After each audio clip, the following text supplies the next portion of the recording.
बहुत ही दिलचस्प कहानी की गहराइयों में उतर रहे हैं। नमस्कार। हाँ, कहानी जो सोचने पर मजबूर कर देती है। हमारे पास स्रोत है एक स्क्रीन प्ले जिसका टाइटल है द प्लैनेटरी काउंसिल। और इसकी जो बुनियाद है वही अपने आप में कमाल की है। मतलब ये सवाल उठाता है, क्या हो अगर हमारे सौर मंडल के ग्रह, जिन्हें हम बस चट्टान और गैस के गोले समझते हैं, हाँ, वो असल में अरबों साल पुराने सचेत प्राणियों। बिल्कुल।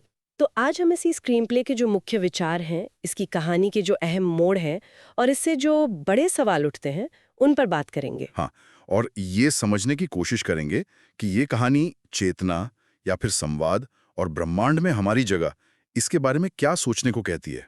तो सोचिए जरा, हमारे सौर मंडल के ग्रह सिर्फ मतलब घूमते हुए पिंड नहीं हैं, बल्कि वो प्राचीन जागरूक अस्तित्व हैं और वो आपस में बात कर रहे हैं। हाँ, यहीं से कहानी शुरू होती है। कहानी हमें ले जाती है इंटरनेशनल स्पेस स्टेशन ISS पर। वहाँ डॉक्टर सोफिया चेन है, एक खगोल भौतिकीविद। उन्हें कुछ अजीब सा लगने लगता है। अजीब सा? कैसा अजीब? उन्हें ऐसा महसूस होता है जैसे जैसे ग्रह उन्हें देख रहे हैं। ओ, सिर्फ एक एहसास या कुछ और भी था? नहीं, सिर्फ एहसास नहीं, उनके पास डेटा भी है। मंगल, शुक्र और पृथ्वी से एक साथ बिल्कुल सिंक्रोनाइज्ड सिस्मिक गतिविधि दर्ज हो रही है। सिस्मिक गतिविधि मतलब भूकंप जैसी? हाँ, लेकिन इसमें एक पैटर्न है, एक गणितीय तालमेल, जैसे कोई कोई संगीत बज रहा हो। अच्छा, और ये सिर्फ इन 3 ग्रहों से था? नहीं, यही तो बात है। यही पैटर्न फिर बृहस्पति, शनि और यहाँ तक कि जो बहुत दूर नेपट्यून है, उससे भी आ रहा है। सिस्मिक डेटा में संगीत, ये तो अपने आप में ही मतलब चौंकाने वाली बात है। हाँ, पर बात यहीं खत्म नहीं होती, है ना? बिल्कुल नहीं। जब सोफिया इन सिस्मिक वाइब्रेशंस को लेती हैं और उन्हें साउंड वेव्स में बदलती हैं, तो क्या होता है? तो एक बहुत ही खूबसूरत लेकिन जटिल सी धुन सुनाई देती है।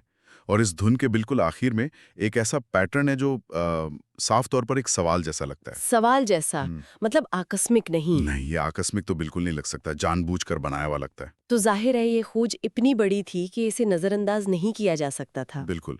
सोफिया इसे नासा और फिर दुनिया के नेताओं के सामने रखती है। और शुरू में तो शक हुआ होगा, है ना? मतलब जनरल स्ट्रॉस जैसे सैन्य अधिकारी या डॉक्टर मार्कस ओकोए जैसे गृह वैज्ञानिक, उनके लिए मानना तो बहुत मुश्किल होगा। हाँ हाँ, उनका शक करना तो स्वाभाविक है। आखिर कौन मानेगा कि ग्रह सचेत हैं? लेकिन सोफिया का तर्क अलग था। क्या तर्क था? वो कहती है कि ये चेतना वैसी नहीं है जैसी हमारी है, मतलब बायोलॉजिकल नहीं है, ये अलग तरह की है। अलग तरह की? कैसे? उसका मानना है कि ग्रह शायद गुरुत्वाकर्षण तरंगों से या अपने मैग्नेटिक फील्ड के उतार चढ़ाव से और ये जो सिस्मिक गतिविधि है, इसके जरिए बात करते हैं। ओ, मतलब एक ऐसी भाषा जिसे समझने में हमें अरबों साल लग गए। हाँ, बिल्कुल। और फिर आता है वो सबूत जिसे झुटलाना नामुमकिन हो जाता है, हबल टेलीस्कोप का वीडियो। हाँ, हबल का वीडियो, वो क्या था? वो एकदम निर्णायक मोड़ था। वीडियो में दिखता है कि सौरमंडल के सभी 8 ग्रह एक साथ अपने कोर से ऊर्जा का विस्फोट करते हैं। 8 ग्रह एक साथ? हाँ, एक साथ। और ये ऊर्जा मिलकर अंतरिक्ष में एक विशाल 3D होलोग्राफिक नक्शा बनाती है। होलोग्राफिक नक्शा? उसमें क्या दिखता है? उस नक्शे में हमारा पूरा सौरमंडल है और एक बहुत बड़ी अनजान सी चीज है जो बाहर से हमारी तरफ आ रही है। अनजान चीज? ये क्या है? और ग्रहों को कैसे पता चला हमारे उपकरणों से पहले? यही तो सवाल था। सोफिया बताती है कि ये चीज प्लूटो की कक्षा से भी आगे है और लगभग 0.3% प्रकाश की गति से आ रही है। ये है क्या, कोई नहीं जानता। लेकिन ग्रह जानते हैं। हाँ, ग्रह जानते हैं। वे हमें चेतावनी दे रहे हैं। उन्होंने हमें ये नक्शा इसीलिए दिखाया है। ये सिर्फ एक खोज नहीं, ये एक अलर्ट है। तो ग्रह न सिर्फ सचेत हैं, बल्कि वो हमारी परवाह भी करते हैं। हाँ, हमें बचाना चाहते हैं। ऐसी लगता है। ये विचार ही अपने आप में कितना गहरा है ना। बिल्कुल। और कहानी यहाँ से और भी पर्सनल हो जाती है। कैसे? सोफिया अपनी लैब में अकेली है, इन संकेतों को समझने की कोशिश कर रही है। तभी ग्रह एक अभूतपूर्व सीध में आते हैं, एकदम अलाइन हो जाते हैं। अच्छा। और तभी उसे एक आवाज सुनाई देती है। आवाज? हाँ, पर कानों से नहीं, सीधे उसके दिमाग में। ओह, सीधे दिमाग में? किसकी आवाज? ये पृथ्वी की आवाज है, एकदम साफ, शांत, एक स्त्री जैसी आवाज। वो कहती है, आखिरकार तुम हमें सुन सकती हो। सोचिए जरा उस पल को, अरबों साल की चुप्पी और फिर पहला संपर्क। अविश्वसनीय। पृथ्वी फिर क्या कहती है? वो अपना और बाकी ग्रहों का परिचय देती है। हम काउंसिल हैं, हम तुम्हारे विकसित होने का इंतजार कर रहे थे ताकि तुम सुन सको। और फिर और फिर वो चेतावनी दोहराती है, समय कम है, द डिवाउरर आ रहा है। द डिवाउरर, भक्षक, ये क्या चीज है? स्क्रीन प्ले के हिसाब से ये एक दुष्ट ग्रह है, एक रोग प्लैनेट। मतलब ऐसा ग्रह जो किसी तारे के चक्कर नहीं काटता, बस अंतरिक्ष में अकेला भटकता रहता है। अकेला भटकता है। हाँ, पर ये सिर्फ भटक नहीं रहे, ये एक शिकारी है। ये सौर मंडलों को निगल जाता है, उनकी ऊर्जा, उनका पदार्थ सब सोख लेता है। हजारों दुनियाएं इसका शिकार बन चुकी हैं। हाँ, स्क्रीन प्ले में ऐसा बताया गया। तो क्या काउंसिल ने इसका सामना पहले भी किया है? हाँ, किया है। और यही कहानी और भी मतलब दुखद हो जाती है। बृहस्पति की जो गहरी गड़गड़ाती आवाज है वो सोफिया को बताती है कि अरबों साल पहले उनकी डिवावर से एक भयानक लड़ाई हुई थी। और उस लड़ाई में उन्होंने अपना 5वां भाई खो दिया था। 5वां भाई? आप क्या मतलब क्षुद्र ग्रह बेल्ट, एस्ट्रॉइड बेल्ट? बिल्कुल। मंगल की आवाज में गुस्सा है। वो पुष्टि करता है कि वो कभी थिया नाम का एक ग्रह था। डिवाउरर ने उसे चकनाचूर कर दिया और उसका कोर निगल गया। बाप रे, तो ये सिर्फ एस्ट्रोनॉमी नहीं है, एक ग्रहों के लिए एक दर्दनाक याद है, बिल्कुल एक पारिवारिक त्रासदी। हाँ, बिल्कुल। खतरा सिर्फ फिजिकल नहीं, इमोशनल भी है उनके लिए। तो क्या बाकी ग्रह भी सोफिया से बात करते हैं? उनकी आवाजें कैसी हैं? हाँ, धीरे धीरे काउंसिल के बाकी सदस्य भी जुड़ते हैं। शनि की आवाज शांत है, बुद्धिमत्तापूर्ण। नेपच्यून की रहस्यमयी और दूर की लगती है। और शुक्र? बुध। शुक्र की आवाज में गुस्सा है, गर्मी है। बुध की आवाज तेज है, थोड़ी टूटी फूटी सी। और यूरेनस? यूरेनस की आवाज सबसे अजीब है, जैसे वो खुद अपनी धुरी पर झुका हुआ है ना, वैसी ही तिरछी सी। और वो सब क्या कहते हैं? वे सब एक ही चेतावनी देते हैं। इस बार डिवॉरर पहले से कहीं ज्यादा बड़ा और भूखा है। अगर वो सूरज तक पहुंच गया तो सब खत्म। ये जानकारी दुनिया तक पहुंचाना और उन्हें यकीन दिलाना, ये तो बहुत बड़ी चुनौती रही होगी। जाहिर है। सोफिया संयुक्त राष्ट्र महासभा को संबोधित करती है। आप सोचिए वो सीन। एक वैज्ञानिक दुनिया को बता रही है कि भैया, ग्रह जिंदा हैं, बात कर रहे हैं, और एक कॉस्मिक राक्षस हम सबको खाने आ रहा है। हाँ, यकीन करना मुश्किल है। और सबूत के तौर पर उसके पीछे स्क्रीन पर ग्रह खुद प्रदर्शन कर रहे हैं। बृहस्पति का जो ग्रेट रेड स्पॉट है उसमें चेतावनी वाले पैटर्न बन रहे हैं। शनि के छल्ले गणितीय संकेतों में कांप रहे हैं। और मंगल? मंगल की जो बर्फीली चोटियां हैं उन पर ज्यामितीय आकृतियां उभर रही हैं। फिर भी संदेह तो हुआ ही होगा, जैसे वो सेनेगल के राजदूत कीता का सवाल। हाँ, उन्होंने पूछा कि हम इंसान इतने छोटे से इस ग्रह जितने बड़े शिकारी के खिलाफ कर भी क्या सकते हैं? वाजिब सवाल है। और यहीं पर मानवता की भूमिका सामने आती है। बिल्कुल। सोफिया बताती है कि ग्रहों के पास शक्ति है, उनके पास योजना भी है, लेकिन उनके पास एक चीज की कमी है। एक ऐसी चीज जो सिर्फ हमारे पास है। और वो क्या है? क्रिएटिविटी, रचनात्मकता, अप्रत्याशितता, लीक से हटकर सोचने की क्षमता। अच्छा। और तभी पृथ्वी की आवाज सोफिया के जरिए पूरे हॉल में गूंजती है। हम हिल सकते हैं, हम लड़ सकते हैं, लेकिन हम नवाचार नहीं कर सकते, इनोवेट नहीं कर सकते। ये तुम्हारा उपहार है मानवता, इसीलिए पृथ्वी ने तुम्हें जन्म दिया। वाह, ये तो बहुत जबरदस्त मोमेंट है। मतलब हम सिर्फ दर्शक नहीं बल्कि अहम किरदार हैं इस कहानी में। बिल्कुल। तो योजना क्या बनती है फिर? ग्रह और इंसान मिलकर क्या करने वाले हैं? एक्शन वापस आईएसएस पर शिफ्ट होता है। सोफिया और उसकी टीम, एलेक्स, मार्कस, यूकी अब सीधे ग्रहों की काउंसिल के साथ काम कर रहे हैं। उनके सामने ग्रहों के अवतार हैं, होलोग्राफिक। हाँ, होलोग्राफिक अवतार। पृथ्वी एक युवा महिला जैसी, बृहस्पति तूफानी चेहरे वाला एक विशालकाय। इस तरह से बृहस्पति बताता है कि डिवॉरर 6 हफ्तों में नेपच्यून की कक्षा तक पहुंच जाएगा। वक्त बहुत कम है। हाँ, और मंगल बताता है कि उनके अपने हथियार जैसे गुरुत्वाकर्षण और चुंबकत्व वो डिवॉरर के खिलाफ काफी नहीं है। तो यहीं पे मानवता का वो नवाचार, वो क्रिएटिविटी काम आती है। एकदम। सोफिया एक ऐसी योजना पेश करती है जो ग्रहों ने कभी सोची भी नहीं होगी। वो कहती है, हम उससे लड़े ही क्यों? क्या हो अगर हम उसे कंफ्यूज कर दें? कंफ्यूज कैसे? उसकी योजना है सौरमंडल का जो गुरुत्वाकर्षण हस्ताक्षर है, ग्रेविटेशनल सिग्नेचर, उसे ही छिपा देना। ग्रेविटेशनल सिग्नेचर, ये क्या होता है? मतलब जैसे हर चीज का एक वजन होता है और वो अपने आसपास स्पेस टाइम को मोड़ती है ना? हाँ। वैसे ही पूरे सौरमंडल का एक मिला-जुला गुरुत्वाकर्षण असर है, एक तरह का निशान। अच्छा, तो उसे कैसे छिपाएंगे? सोफिया का प्रस्ताव है कि हजारों परमाणु हथियारों को, न्यूक्लियर वेपन्स को, सौरमंडल के चारों ओर एक बहुत ही सटीक पैटर्न में विस्फोट किया जाए। परमाणु हथियार विस्फोट? इससे इतनी ज्यादा गुरुत्वाकर्षण तरंगें पैदा होंगी कि हमारा पूरा सौरमंडल बाहर से देखने पर सिर्फ कॉस्मिक शोर या बैकग्राउंड रेडिएशन जैसा लगेगा, जैसे वो है ही नहीं। यानी भीड़ में छिप जाना, परमाणु हथियारों का ऐसा इस्तेमाल, ये तो वाकई बहुत ही अप्रत्याशित है। बिल्कुल, ग्रहों के लिए तो ये सोचना भी नामुमकिन था।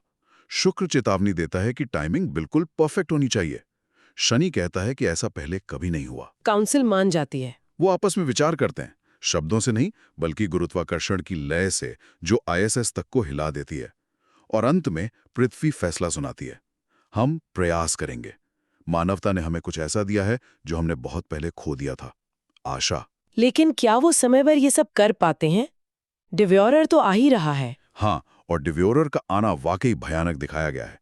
वो बृहस्पति से भी बड़ा है, अंधेरे का एक ऐसा गोला जो रोशनी, समय, जगह सब कुछ अपने अंदर खींच रहा है। और सबसे पहले उसके रास्ते में कौन आता है? नेपच्यून, जैसा कि ग्रहों ने अनुमान लगाया था।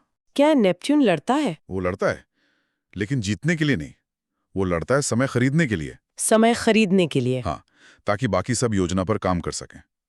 वो अपने तूफानों का, अपने चंद्रमाओं का, अपनी पूरी गुरुत्वाकर्षण शक्ति का इस्तेमाल करता है डिवॉरर को उलझाने के लिए। ये एक वीरता भरी पर निराशाजनक लड़ाई है। और अंत में डिवॉरर उसे निगल जाता है। ओह। सौर मंडल का एक सदस्य खो गया। हाँ। और नेपच्यून का आखिरी संदेश सोफिया और बाकी ग्रहों तक पहुंचता है, शोक मत करो, जीतो छोटे इंसानों, हम सबके लिए जीतो। इस बलिदान से उन्हें वक्त मिल जाता है। हाँ, वो जरूरी वक्त। दुनिया भर के देश मिलकर परमाणु हथियार लॉन्च करते हैं। ग्रह अपने गुरुत्वाकर्षण से उन विस्फोटों के असर को कई गुना बढ़ा देते हैं, और बाहर से देखने वालों के लिए सौरमंडल जैसे गायब हो जाता है। क्या योजना काम करती है? डिवॉरर रुक जाता है? ऐसा लगता तो है। डिवॉरर कंफ्यूज होकर धीमा पड़ जाता है, अपने शिकार को ढूंढता है। आईएसएस पर सब राहत की सांस लेते हैं। लेकिन मुझे लग रहा है कोई लेकिन है यहाँ। हाँ, तभी कहानी में एक और शायद सबसे बड़ा मोड़ आता है। वो क्या है? यूरेनस, जो हमेशा से सबसे अजीब, सबसे इंट्यूटिव ग्रह रहा है, वो कुछ महसूस करता है। क्या महसूस करता है? वो कहता है, मैं अब देख सकता हूं, मैं समझ गया। डिवॉरर दुष्ट नहीं है, वो अकेला है। अकेला? इसका क्या मतलब? राक्षस अकेला कैसे हो सकता है? यूरेनस बताता है कि डिवॉरर का असली नाम ऑर्फियस है। वो कभी एक सामान्य ग्रह था अपने तारे के साथ, लेकिन उसका तारा मर गया। ओह। तब से वो अरबों सालों से अंतरिक्ष में अकेला भटक रहा है। वो सौरमंडलों को नष्ट इसलिए नहीं करता कि वो बुरा है, बल्कि इसलिए कि वो अपने खोए हुए परिवार, अपने खोए हुए घर के खालीपन को भरने की कोशिश कर रहा है। तो वो पदार्थ का नहीं बल्कि जुड़ाव का भूखा है, कनेक्शन का। हाँ, बिल्कुल, यूरेनस यही समझता है। वो पदार्थ का भूखा नहीं, संबंध का भूखा है। ये तो पूरी स्थिति को ही बदल देता है। एक ब्रह्मांडीय राक्षस असल में एक दुखी अकेला प्राणी है। हाँ, ये सहानुभूति का एक अद्भुत क्षण है। और यूरेनस सिर्फ ये बताता नहीं है, वो कुछ करता भी है। क्या करता है? वो ग्रहों का जो डिफेंसिव फॉर्मेशन है, उसे तोड़कर अकेले ऑर्फियस यानी डिवॉरर की ओर बढ़ता है। अकेले? हाँ, उससे बात करने। क्या बाकी ग्रह उसे रोकते नहीं? बृहस्पति कोशिश करता है, लेकिन यूरेनस कहता है कि वो हमेशा से सबसे अलग रहा है और उसे इस खोए हुए से बात करने दी जाए। और फिर क्या होता है? और फिर जो होता है वो लड़ाई नहीं है, वो संवाद है। यूरेनस और ऑर्फियस के बीच एक तरह का मानसिक जुड़ाव होता है। ऑर्फियस अपने अरबों साल के अकेलेपन और दुख की यादें साझा करता है। यूरेनस उसे क्या प्रस्ताव देता है? लड़ाई या विनाश नहीं, वो उसे स्वीकृति और उपचार का प्रस्ताव देता है। वो कहता है, तुम्हें उपभोग करने की जरूरत नहीं है, तुम्हें अपनेपन की जरूरत है। ये देखकर बाकी ग्रह क्या करते हैं? पृथ्वी और दूसरे ग्रह भी आगे आते हैं। वे ऑर्फियस पर हमला करने के बजाय उसकी तरफ गुरुत्वाकर्षण का एक बहुत ही सौम्य आलिंगन बढ़ाते हैं, जैसे उसे गले लगा रहे हों। और ऑर्फियस की क्या प्रतिक्रिया होती है इस पर? पहले वो थोड़ा विरोध करता है, शायद डर के मारे या उसे यकीन नहीं होता, लेकिन फिर धीरे धीरे वो इस अप्रत्याशित गर्मजोशी को स्वीकार करने लगता है। और फिर? और वो बदलना शुरू कर देता है। उसका जो घना अंधकार था वो हल्का होने लगता है, एक एटमॉस्फेयर बनने लगता है। उसकी सतह पर जमे हुए महासागर पिघलने लगते हैं। वो फिर से एक जीवित ग्रह बन रहा है। तो अंततः समाधान लड़ाई से नहीं बल्कि समझ और जुड़ाव से आया। ये तो मानवता की अप्रत्याशितता से भी बड़ा सबक लगता है। बिल्कुल, बिल्कुल सही कहा। ऑर्फियस अपनी करनी पर गहरा पश्चाताप जाहिर करता है। तो उसका क्या होता है? पृथ्वी उसे एक नया उद्देश्य देती है। काउंसिल में शामिल होकर सौर मंडल के बाहरी किनारे पर एक संरक्षक, एक गार्डियन बनना। क्या वे उस पर भरोसा करते हैं इतनी तबाही के बाद? ऑर्फियस खुद यही सवाल पूछता है। तभी सोफिया, जो जानती है कि वे सब सुन सकते हैं, कहती है क्योंकि हर किसी को दूसरा मौका मिलना चाहिए, यहां तक कि ग्रह खाने वाले लौकिक प्राणियों को भी। इस पर ग्रहों के बीच कुछ ऐसा होता है जिसे शायद उनकी हंसी कहा जा सकता है, गुरुत्वाकर्षण तरंगों का एक खुशनुमा कंपन। और ऑर्फियस मान जाता है? हाँ, वो स्वीकार कर लेता है और मानवता की इस अजीब सोच पर टिप्पणी भी करता है। तो सौरमंडल में अब 8 की जगह 9 सदस्य हो गए। एक पूर्व भक्षक अब संरक्षक बन गया। हाँ, और नेपच्यून के बलिदान को याद रखने के लिए एक नई परंपरा शुरू होती है। क्या परंपरा? हर बार जब परिक्रमा पूरी होती है तो सभी ग्रह मिलकर उसके सम्मान में गुरुत्वाकर्षण सामंजस्य का एक गीत गाते हैं। कहानी का अंत कैसे होता है? सोफिया का क्या होता है? सोफिया पृथ्वी पर लौटती है और उसे एक गहरी शांति महसूस होती है। पृथ्वी उससे फिर बात करती है मानवता के उद्देश्य के बारे में। क्या कहती है पृथ्वी? पृथ्वी कहती है कि उसका काम था जीवन को जन्म देना, बच्चे पैदा करना और फिर देखना कि वे क्या बनते हैं। वे निरंतर संवाद का वादा करते हैं। और भविष्य की कोई झलक मिलती है? हाँ, 10 साल बाद का एक सीन है। एक वृद्ध सोफिया बच्चों के एक समूह को छोटे छोटे उपकरणों का इस्तेमाल करना सिखा रही है। किस लिए? जिनसे वे ग्रहों की आवाज सुन सकते हैं, उनके जो सूक्ष्म गुरुत्वाकर्षण और चुंबकीय संकेत हैं उन्हें। वो कहती है, ग्रह अरबों सालों से बात कर रहे थे, हमने बस उन्हें सुनना अब सीखा है। और स्क्रीन पर कुछ टेक्स्ट आता है। हाँ, अंतिम टेक्स्ट बताता है कि 2025 में ये खोज हुई। ग्रह 4.5 अरब वर्षों से सचेत थे और अब मानवता और ग्रह एक बड़ा परिवार हैं। क्या कोई पोस्ट क्रेडिट सीन भी है? कुछ आगे का इशारा? हाँ, एक छोटा सा है। हमारा सौरमंडल मिलके गहरे अंतरिक्ष में एक संदेश भेजता है, हम काउंसिल हैं, हम परिवार हैं और हम तुम्हें जगाने आ रहे हैं। ओह! और हम देखते हैं कि दूर के तारों के आसपास के ग्रहों में चेतना की धीमी चमक दिखाई देने लगती है, जिसे वो जाग रहे हों। वाह! ये स्क्रीन प्ले तो वाकई कई स्तरों पर सोचने को मजबूर करता है। मतलब सिर्फ सचेत ग्रहों का विचार ही नहीं, बल्कि जिस तरह से कहानी संवाद, रचनात्मकता, बलिदान और अंततः सहानुभूति और जुड़ाव को महत्व देती है। हाँ, बिल्कुल। हाँ, ये सिर्फ एक साइंस फिक्शन कहानी से कहीं ज्यादा है। ये सवाल उठाती है कि चेतना क्या है? क्या वो सिर्फ बायोलॉजिकल हो सकती है? ब्रह्मांड में अकेलेपन का क्या मतलब है? और क्या जुड़ाव ही सबसे शक्तिशाली ताकत है? मानवता की भूमिका भी बहुत दिलचस्प है। हमारी कमजोरी, जैसे परमाणु हथियार, उसे ताकत में बदलना, और हमारी सबसे बड़ी ताकत हमारी लड़ने की शक्ति नहीं, बल्कि समझने और नया सोचने की क्षमता है। बिल्कुल। और ये विचार की समाधान विनाश में नहीं, बल्कि स्वीकृति और उपचार में मिला, खासकर ऑर्फियस के मामले में। ये आज की दुनिया के लिए भी कितना प्रासंगिक लगता है ना? हाँ, बिल्कुल। ये कहानी हमें अपने सौर मंडल को और शायद खुद को भी एक नए नजरिए से देखने का मौका देती है। तो इस सब के बाद मेरे जहन में एक सवाल घूम रहा है। अगर हमारे अपने घर में, हमारे सौर मंडल में चेतना इतने अप्रत्याशित रूप से मौजूद हो सकती है, तो इस विशाल ब्रह्मांड में और कौन-कौन सी अनदेखी, अनसुनी जिंदगियां या चेतना के रूप मौजूद हो सकते हैं, क्या पता? ये वाकई एक बहुत बड़ा सवाल है। और ये सोचना कि शायद सबसे शक्तिशाली ब्रह्मांडीय ताकत कोई हथियार या ऊर्जा नहीं, बल्कि रचनात्मकता, सहानुभूति और जुड़ने की क्षमता हो, ये विचार भी अपने आप में कम क्रांतिकारी नहीं है। इन्हीं विचारों के साथ हम द प्लैनेटरी काउंसिल पर अपनी आज की ये गहरी चर्चा यहीं समाप्त करते हैं।